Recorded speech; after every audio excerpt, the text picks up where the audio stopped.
Welcome back to Unbreakable Mind for Pain the Power podcast. I am your host, Crystal Hicks. Today we're going to talk about something powerful, okay? We're going to talk about the feeling that comes after you heal. We're going to talk about the moment when you realize that the things that once hurt you no longer control you. There is nothing like the feeling of overcoming something that once tried to break you. There is nothing like that peace that comes when your mind finally finds clarity. There is nothing like the freedom that comes when you move into a new mental space. And if you've ever been through some difficult situations in your life, and a lot of us have, if you ever faced pain, if you've ever gone through betrayal, disappointment, or emotional struggle, then you know exactly what I'm talking about. Because healing is not easy. Healing is not something that happens overnight, okay? Healing requires courage. Healing requires patience. It requires being honest with yourself. But the reward that comes on the other side of healing is something that cannot be replaced, okay? One of the most powerful moments in life is when you wake up one day and realize that the things that once kept you up at night no longer have control over your mind. That's when you know something inside you has changed.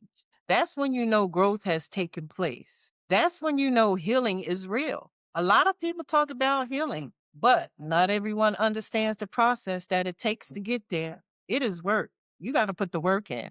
And a lot of people ain't putting the work in. I was one of them. I remember when I got divorced back in the year 2000.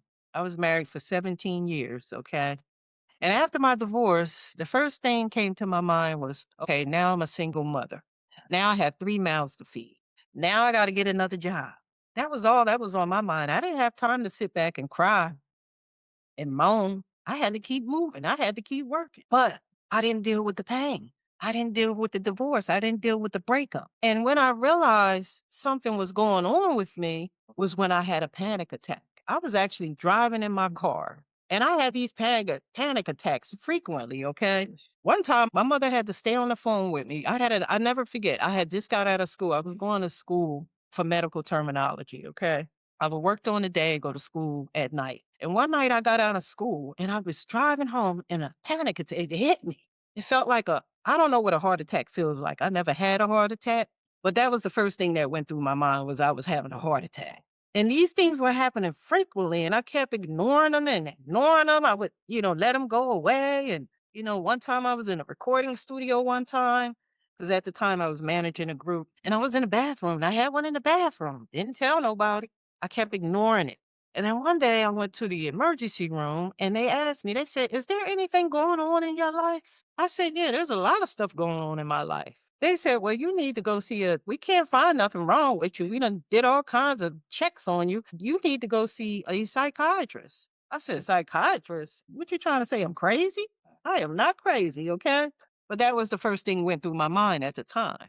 Because back then, I was not self aware. I didn't know anything about mental health. You know what I'm saying? I grew up, and like a lot of us did, we grew up where we didn't deal with our emotions. We just kept going. You know what I'm saying? We just kept moving.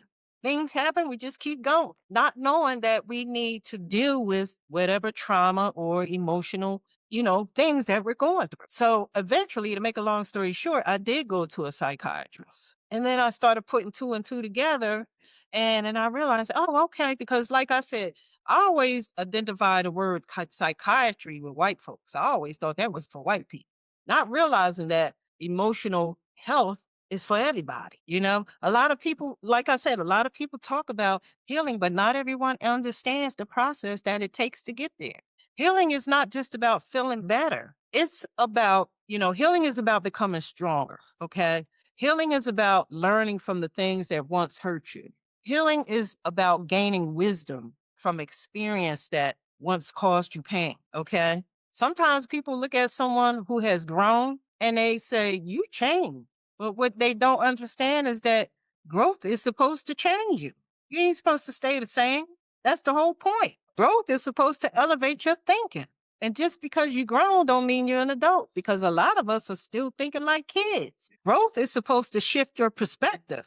Growth is supposed to move you into a new mental space. And when that shift happens, everything around you begins to look different. The same situations that once drained you, they start to lose their power. The same conversations that once upset you no longer affect you the same way. The same environments that once felt normal start to feel uncomfortable. And that's not a bad thing. That means you're growing because those environments, you outgrew that circle of people, or you outgrew that job, or you outgrew that business partnership. You know what I'm saying? That's not a bad thing. That's growth. When you start healing, your awareness increases. Okay. You start seeing, patterns that you didn't recognize before. You just didn't recognize it. You start recognizing behaviors that once ignored. You start understanding that the importance of protecting your peace is something that people often take for granted until they experience chaos. You know what I'm saying? Peace is very underrated. When you've been a person who's been around chaos a lot, it becomes familiar for you. It becomes normal for you. You start to become that chaotic person, not even realizing it. And healing will do a whole lot to your mental thinking. You realize that chaos starts to disturb your peace. Now you healed, you like, oh, I don't want to be around all this drama, all this chaos. You know what I'm saying? Once you live through emotional chaos, once you live through mental exhaustion, once you live through the stress of toxic environments, you begin to appreciate peace in a completely different way. Peace becomes valuable. Peace becomes very necessary. Peace becomes something you are willing to protect, okay? And protecting your peace means making decisions that not everyone will understand. They just won't because they ain't there yet. They still in that chaotic mentality. Sometimes protecting your peace means distancing yourself from people who bring negativity into your life, and especially when you get over 50, honey. When you get over 50, I'm pushing 60, okay? So my patience is like this. I ain't got none, which means I cut people off real fast. Sometimes protecting your peace means changing environments that once felt familiar. You got to change those toxic environments. Sometimes protecting your peace means choosing yourself. Choosing yourself. That is something people struggle with. We live in a world where people are often taught to sacrifice their mental well being to keep other people comfortable. That's the world we live in. People are taught to tolerate things that disturb their peace. People are taught to remain loyal to situations that no longer serve their growth. But healing changes that mindset. Healing teaches you that your well being matters. Healing teaches you that your mental health matters. Healing teaches you that your peace deserves protection. And like I said, peace is very underrated. People chase money thinking they're going to find peace, but more money is more problems. You can't attach peace to money. Those are two separate things. Money is a tool, peace is a lifestyle. Okay. When you start healing, something interesting begins to happen. Your tolerance for negativity decreases. Things that you once ignored start to stand out. Behaviors that you once accepted start to feel unacceptable, especially if you was a chaotic person. And when you start healing and dealing with your healing, chaos it gets on your nerves. I think I was a chaotic person at one time. Well, I probably was to other people. But now that I'm healing, I can understand why people who are already healed don't want to be around chaos. That's not because you're becoming a difficult person. It's just that's because your awareness has grown. You know what I'm saying? Your awareness has grown, and awareness is powerful. Okay.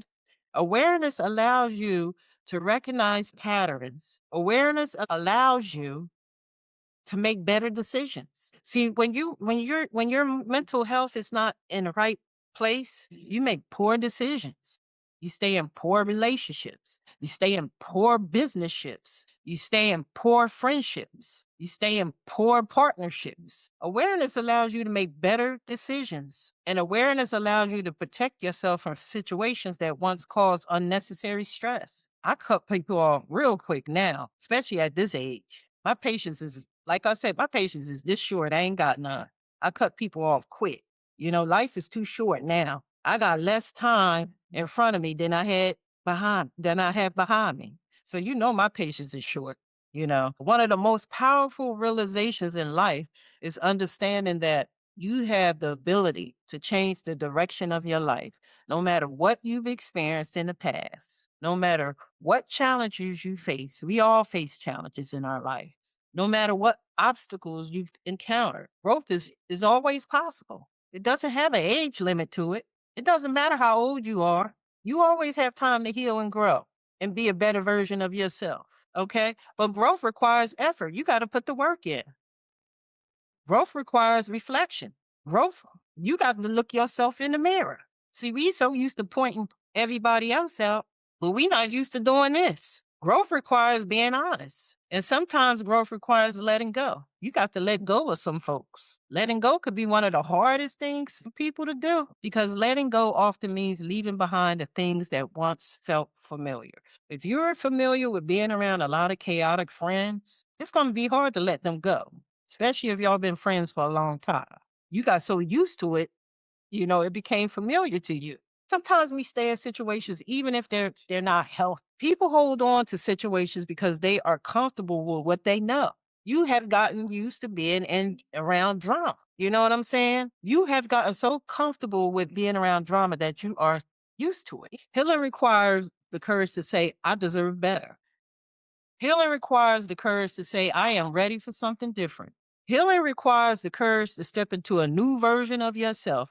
And that new version of yourself may not look like the old one. The new version of you may think differently. The new version of you may make different decisions. The new version of you may set boundaries that you never set before. And when that happens, people may notice the change.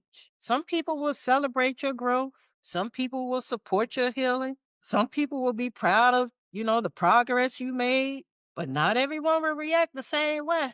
Sometimes the people who were comfortable with the old version of the person of you struggle to accept the new version of you. And it has nothing to do with the fact that you did anything wrong. It's because your growth disrupts their expectations that they had for you.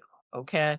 And that's okay because your growth is not about meeting other people's expectations. Okay. Your growth is about becoming the best version of yourself. One of the beautiful things about healing is the confidence that begins to develop. You begin to trust your decisions. You know what I'm saying? You begin to trust your instincts. Confidence doesn't come from perfection. You ain't got to be perfect to be confident, okay? Confidence comes from experiences. I had a lot of. I had to become an adult at 17 years old, okay? That's when I had my first child. I experienced a lot of things in my life. As a matter of fact, a lot of the things that people are experiencing now, I've already done it. Confidence comes from learning, okay? Confidence comes from overcoming challenges and realizing that you are stronger than you once believed. Every challenge you overcome adds to your strength. Every obstacle that you move past adds to your wisdom. Every moment of growth adds to your resilience. And resilience is one of the most powerful qualities a person can develop. Resilience is the ability to continue moving forward even when life becomes difficult. Resilience is the ability to learn from setbacks instead of being defined by them. Resilience is the ability to rise after you've been knocked down. Everyone experiences challenges in their life. Everyone experiences pain at some point in their life, but not everyone chooses to grow from those experiences. Growth is a choice. That's something you got to choose and it's something you got to work on. Just because you go through something and get up and keep going don't mean you've grown mentally. You got work to do. You just don't realize it. That's where the honesty comes in. That's where I had to be honest with myself. When I went through my divorce in the year 2000, I was married 17 years. I didn't think about sitting around crying and moping about being divorced. I had to get up and keep moving. I had 3 mouths to feed, not realizing that I didn't deal with the pain. I didn't deal with the healing process of going through a divorce. And it affected me in ways where I was having panic attacks constantly in my car. You know what I'm saying? I think I had a few of them in my car, not knowing what they were. I thought they was heart attacks. I never had a heart attack. I don't know what a heart attack feels like, but that was the first thing that went through my mind until I went to a emergency room and they said, we can't find nothing wrong with you. Is there anything going on in your life? I said, yeah, there's a whole lot of stuff going on in my life. And when they told me I had to go see a psychiatrist, I was like, I ain't crazy now. I am not crazy, if that's what you're trying to say. Not realizing that I was uneducated about mental health. Just because you go see a psychiatrist don't mean you're crazy. It just means you need somebody to talk to. I didn't know that at the time. We didn't grow up around psychiatry. I always attached psychiatry to white folks. I thought that was their problem, not ours. You know what I'm saying? Growth is a choice, healing is a decision, transformation is a process. And the people who commit to that process often discover a version of themselves that they never even knew existed. They discover strength, they discover, mental clarity, they discover peace. And once you experience that level of peace, you realize something powerful. You realize that protecting your peace and your mental well being is one of the most decisions you make in your life. On that note, you guys have a blessed day. I'll see you for the next conversation, and make sure you like and subscribe to the channel and comment below what transformations you went through and what did you have to do to gain your peace, because peace is powerful. On that mode, I love you guys.